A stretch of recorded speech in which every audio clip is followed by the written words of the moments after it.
sebenarnya Melanesia ini adalah, kita mau memposisikannya sebagai sebuah ancaman ataukah sebagai sebuah potensi untuk pembangunan bangsa ini ke depan.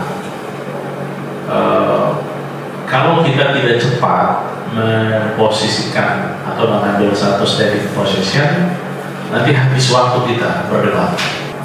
Kalau saya sekarang melihat Pasifik ini dalam konteks proses konsolidasi APBN Australia dan Inggris Amerika untuk mengambil alih Freeport dan Papua dan juga gas minyak, dan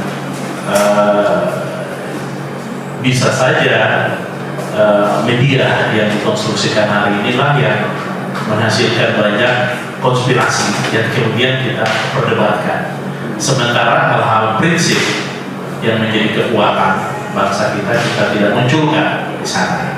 Tapi saya sangat terinspirasi untuk akhirnya kita harus segera menentukan standing position kita terkait isu Melanesia ini. Sebenarnya apa yang telah dirumuskan dalam isu Melanesia itu sudah semua tertuang di dalam Undang-Undang Otonomi Khusus tahun 2001, Undang-Undang Nomor 21 tahun 2001 tentang pemberlakuan otonomi khusus Papua.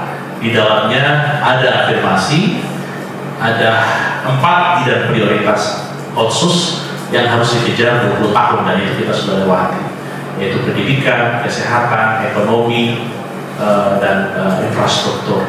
Namun di dalam 20 tahun lewat ini kita belum juga secara serius melakukan evaluasi. Kenapa? Karena isu utama dari masyarakat Melanesia sebenarnya itu cuma satu saja menurut saya, yaitu kemiskinan. Tetapi dari mengamati diskusi ini saya melihat ada 3 dimensi yang harus sejalan. Pertama, kita harus memahami Melanesia dalam perspektif Melanesia. Kemudian bagaimana memahami Melanesia atau dalam konteks Papua di nasional. Kalau di nasional sebenarnya isunya itu agak sedikit berbeda, karena itu berhubungan dengan tata kelola penyelenggaraan atau para implementatornya, para menterinya, para bupatinya, para camat, kepala kampungnya, kemudian tidak mampu melakukan sebuah transformasi budaya untuk membangun pendekatan pembangunan, karena di Papua itu kita ada 3 level sosial. Ya, kita membaginya, pertama adalah masyarakat adat, masyarakat yang masih hidup menggunakan kacamata adat, mata dan anti mata.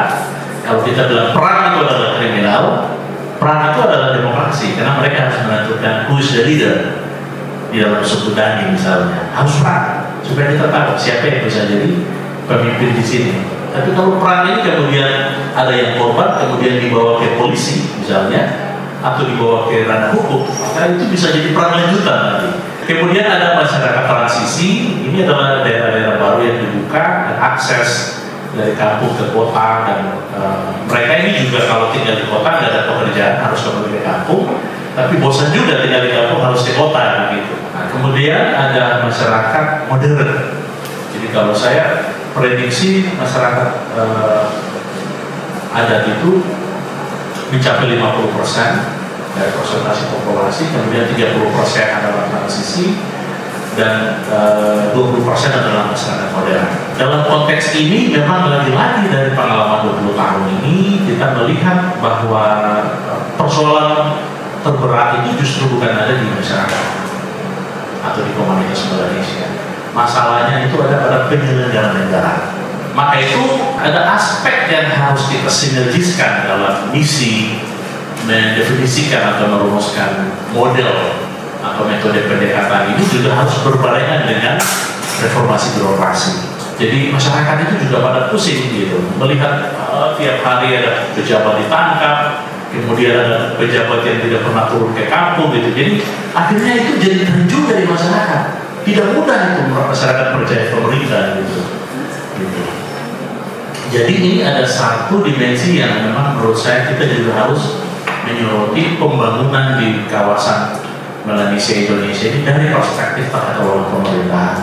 Terima kasih Pak Prof mengingatkan kita untuk otonomi khusus itu sudah memang tepat sekali sebagai model, dan sampai hari ini di Papua itu misalnya yang masih ada di dalam kenangan mereka kalau bicara tentang pembangunan itu cuma Gus Dur. Yang lain daripada itu mereka menganggap belum bisa menyentuh hati masyarakat Papua. Jadi sekali lagi, apa yang dibutuhkan oleh masyarakat Papua dari perspektif sosial, ekonomi, politik ini bukan soal makan minum, tapi ini soal kepercayaan, dan kepercayaan itu harus dilakukan dengan satu proses.